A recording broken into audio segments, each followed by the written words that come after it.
Geoffroy Roux de Bézieux succède à Pierre Gattaz à la tête du MEDEF. Geoffroy Roux de Bézieux a été élu mardi à la tête du MEDEF, succédant à Pierre Gattaz sur la promesse de transformer l'organisation patronale pour répondre aux défis d'un gouvernement réservé sur le rôle des partenaires sociaux.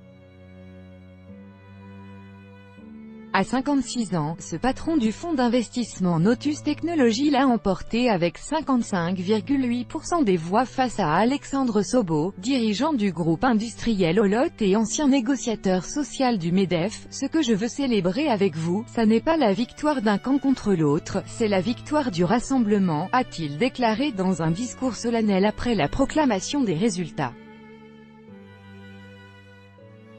Le MEDEF que je vais présider, c'est un MEDEF qui joue collectif, a-t-il assuré, disant vouloir mettre fin aux oppositions inutiles. Le nouveau patron des patrons a proposé à son rival de devenir invité permanent au conseil exécutif du MEDEF, qu'il a accepté. Il a par ailleurs annoncé que Patrick Martin, patron du MEDEF Auvergne-Rhône-Alpes qui s'était aussi présenté mais qu'il avait rallié après le vote consultatif du conseil exécutif le 11 juin, devenait vice-président délégué et trésorier du MEDEF. Il aura ensuite pour vocation de devenir président délégué.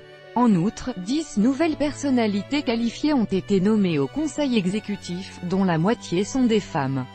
Parmi elles figure Dominique Carlac, seule femme dans la course, qui avait rallié M. Roux de Bézieux. Le président sortant du MEDEF, Pierre Gattaz, lors de l'Assemblée générale de l'organisation patronale à Paris, le 3 juillet 2018. Copyright AFP, Éric PIERMONT, diplômé de l'ESSEC, M.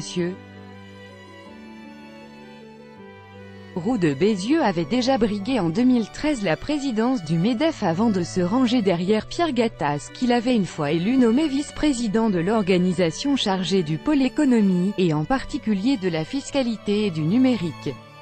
Pendant toute la campagne, cet homme qui a créé plusieurs entreprises et fait fortune dans les télécoms a affiché l'ambition d'incarner un patronat moderne, capable de renouveler l'organisation patronale, dont l'image est très dégradée dans l'opinion publique.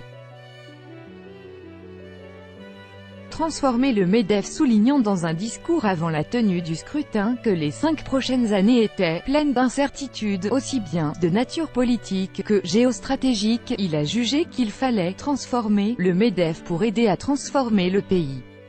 Les deux candidats rivaux à la présidence du MEDEF, Alexandre Sobo, G, et Geoffroy Roux de Bézieux, se serrent la main avant le début de l'Assemblée générale de l'organisation patronale, le 3 juillet 2018 à Paris. Copyright AFP, Éric PIERMONT. Il a par ailleurs dit vouloir continuer le combat pour la compétitivité des entreprises, à la fois sur le coût du travail et les impôts de production, augmenter les efforts sur la formation des salariés, transformer le paritarisme pour obtenir une véritable autonomie de décision ou de gestion, soulignant que de nombreux observateurs se réjouissaient d'une prétendue fin des corps intermédiaires. Il a lancé « L'État n'a pas le monopole de l'intérêt général.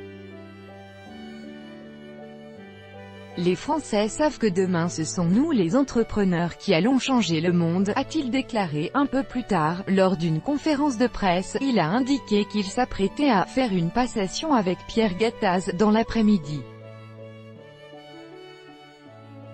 Mais il a d'ores et déjà jugé que la grande question était celle des emplois, des compétences.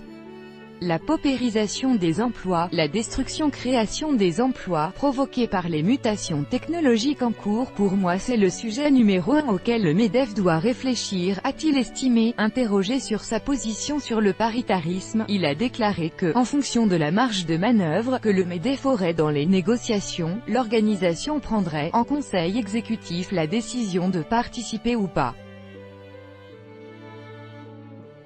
Il a par ailleurs confié ne pas être un grand fan des sommets sociaux et dit préférer des rencontres avec les partenaires sociaux avec des experts sur des questions telles que l'évolution du contrat de travail pour tirer des diagnostics communs. Le nouveau président a aussi indiqué vouloir monter des coopérations avec les patronats européens pour rapprocher les positions en agissant par cercle concentrique avec le patronat italien ou encore allemand.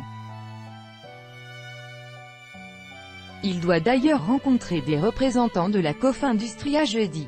tout droit de reproduction et de représentation réservé. Copyright 2018, Agence France Presse.